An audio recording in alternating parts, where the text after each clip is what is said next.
Hello and welcome to scrapbookingstation.com. Today I'm going to make the companion page for my trip to Pitt layout and do a little bit different techniques, but still use my brayer and sponge daubers. But the color schemes are going to be about the same. Anyway, let's get started. I'm going to put the camera over my shoulder and we're going to take a look at the layout and the techniques I'm going to use. Okay, so this is the side that I'm going to be working with. This is 12 by 12. And then this was the original. Even if you didn't see my video, that's okay. We're just going to move along. But I've decided to use the same cardstock for backing. This is not quite navy. Position my pictures like this. I'm going to use the same photo corners. This is my journaling panel. And then this is going to be my border. But in this video, we're going to have some fun with some wax paper. So this is the first technique that I'm going to demonstrate. And then I'm going to also treat my photo corners, journaling, and the border with this. I've pulled out some stamps just in case. And then for embellishments, I'm going to use the same technique here with the freeform dry embossing using a stylus. So let me pull back, get out my iron and my ironing board, and we're going to do the wax paper technique. Be back in a second. Okay, I'm going to start with my border, and all I've done is taken my piece of wax paper and gave it a good crumple, flattened it back out, and I did trim it so that I don't have a lot of excess around this piece. Now for my layering, I put a sketch pad under here. I decided not to use my ironing board because I wanted a stiffer surface. Then I got my scrap piece of paper, and then I've got a paper to go on top of this wax paper so you don't get wax on your iron. So I'm going to flatten that just a little bit. Now I've set my iron to linen, so it's like super hot, because I want to get a good layer of wax. Put my other scrap paper on top, and now I'm just going to go over and melt that wax in a crinkle effect onto my border strip. Around. Guess I gotta be careful of those rings.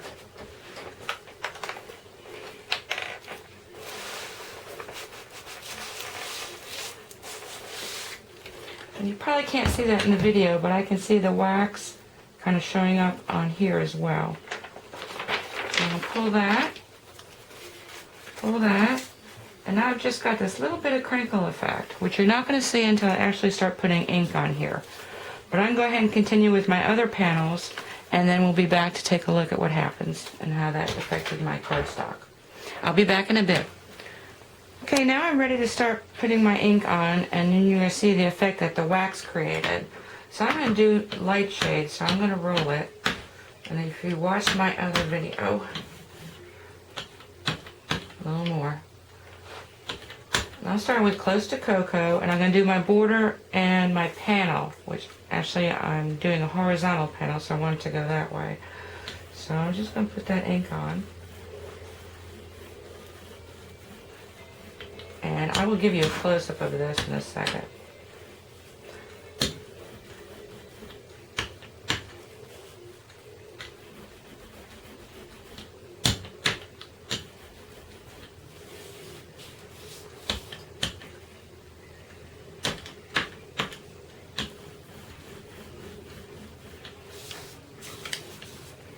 And I'm going to do the same thing on my horizontal panel, and I didn't actually cut that wide enough, so there we go.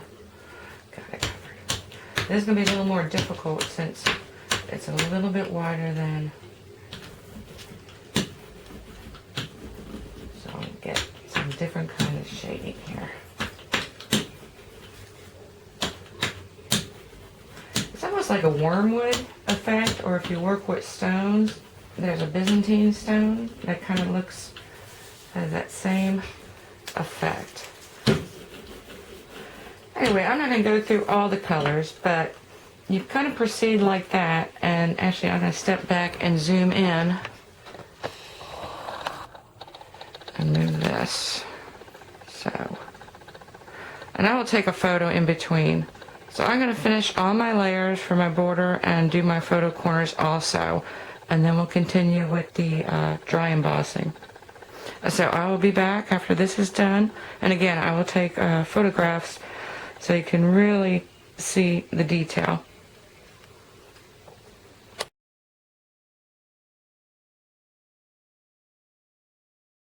Okay, when I did my Pitt layout, beginning to end series, I did not show this freehand dry embossing, so I thought I'd go ahead and give it a little technique video. So I use these leaf stamps, which is not totally freehand, but anyway, I stamped all these images on just plain old white paper. And so what I've got here, the first step, is some soft surface. I'm using a foam, then the cardstock that you want to use, and then your image. Now in the notebook, or the book that I showed you in the initial layout, I did that freehand on a piece of paper and then did the same thing. So first I want to make sure that's centered, and now I'm just going to take a pen, and all I want to do is create an impression on my white cardstock. So I'm going to start with the veins and come like this, and then around the outside. And no, you don't have to be perfect.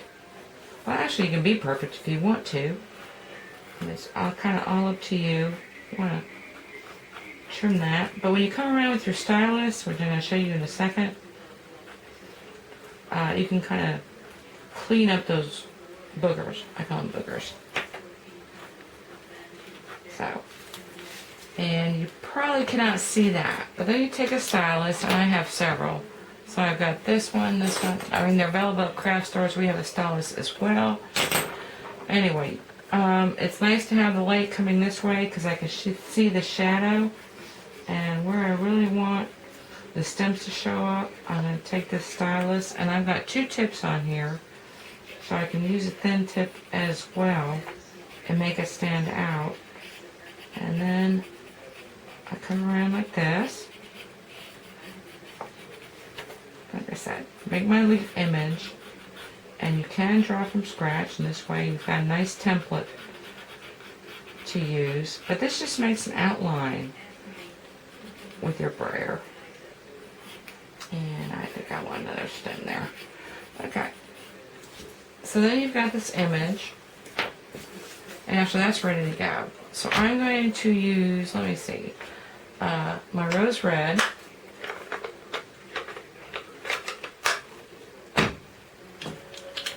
And my brayer. I don't know if you're seeing that, but. And come across that. And you see how that is. Quick and easy, really nice. It's a nice image, and like I said, it's going to coordinate with my first page. And then you just trim that out, and if you want to add additional color, I used the stopper to put red in the middle, and I'll probably use mustard in here and close to cocoa. I'm going to have this other one ready to go.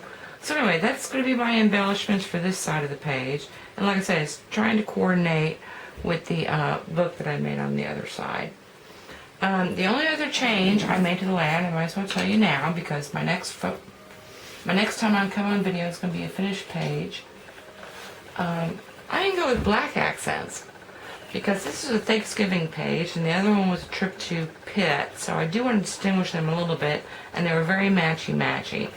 So I'm going to trim everything up in black, and next time I turn on this video, I'll have the finished layout. I'll be back in a bit. Okay, and here it is. So first let's talk about the border. I ended up using some black craft ink and some clear embossing powder, and heat embossed these acorns onto my panel. And then I used a product, because I think it needed a little bit more bling, called Jewel Border Dazzles. And so these are in black, but they come in all different colors. So I've got this on the right hand side of my page, and then here you can see what I've done with the leaf that I dry embossed. So I've got two of them flat, and again these are the border dazzles that I put just behind there, just for a hint of a little bit of shine with the black. And then this oak leaf, this brown oak leaf, is raised up using foam. So then you can see my 3 different color photo corners for each of my photos. And then I used a piece of vellum and a black Sharpie marker to journal onto this panel. And the reason I use vellum is so that you can sort of see the same inking pattern And that's how that went. Now, when I pair that up with my initial page,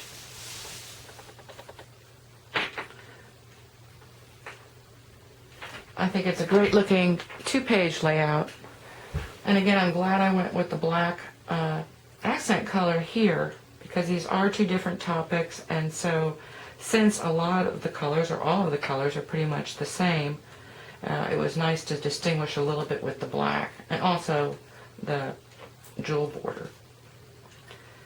Anyway, I thank you for watching. Oh, I wanted to bring up one more thing. I did show a photo of this other piece, and I'm going to zoom in, because like I crinkled the wax paper, you can also take out an embossing folder, and here I used Elegant Lines. Run your wax paper through there, and then set it up just like I did with the crinkled wax paper. And you can see it's just a real subtle impression that you get. So it's a lot more subtle than when you ink the embossing folder and run your cardstock straight through. Okay, now I can say it. Thanks for watching, and I hope you took something with you that you can use in your own scrapbooking.